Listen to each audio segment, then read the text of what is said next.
Taste the Daily.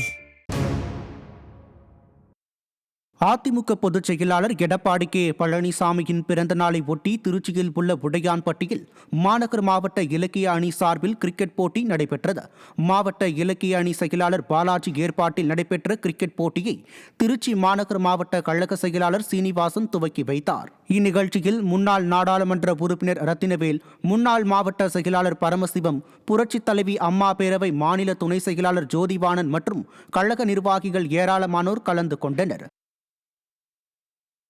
Chennai துறைமுகம் தொகுதிக்கு உட்பட்ட பகுதிகளில் அதிமுக ஆட்சியின் சாதனைகள் அடங்கிய பிரசுரங்களை கழக நிர்வாகிகள் வழங்கினர். காளிகாம்பாள் கோயில், தம்பு செட்டி தெரு, லிங்க செட்டி தெரு உள்ளிட்ட பகுதிகளில் அம்மா பேரவை சார்பில் நடைபெற்ற திண்ணை பிரச்சார நிகழ்ச்சியில் நிர்வாக திறனற்ற ஸ்டாலின் ஆட்சியின் அவலங்களை பொதுமக்களிடம் எடுத்துக் கூறி வடசென்னை தெற்கு மேற்கு மாவட்ட கழக செயலாளர் பாலகங்கா உள்ளிட்டோர் திண்ணை பிரச்சாரத்தில் ஈடுபட்டனர். அம்மா பேரவை மாவட்ட செயலாளர் கங்கை எஸ் சுலைமான் தலைமையில் நடைபெற்ற நிகழ்ச்சியில் கழக நிர்வாகிகள் ஏராளமானோர் கலந்து கொண்டனர்.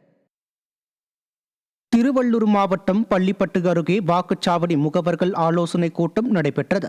பொதட்டூர்பேட்டை, பள்ளிப்பட்டு பேரூராட்சிகளின் சார்பில் பள்ளிப்பட்டு ஒன்றிய கழக செயலாளர் சீனிவாசன் தலைமையில் நடைபெற்ற ஆலோசனை கூட்டத்தில் திருவள்ளூர் மேற்கு மாவட்ட பொறுப்பாளர் எஸ்.ஆர். விஜயகுமார், முன்னாள் அமைச்சர் பி.வி. ரமணா, முன்னாள் நாடாளுமன்ற உறுப்பினர் திருத்தணி கோ. அரி கலந்து கொண்டு வாக்குச்சாவடி முகவர்களுக்கு ஆலோசனைகளை வழங்கினர்.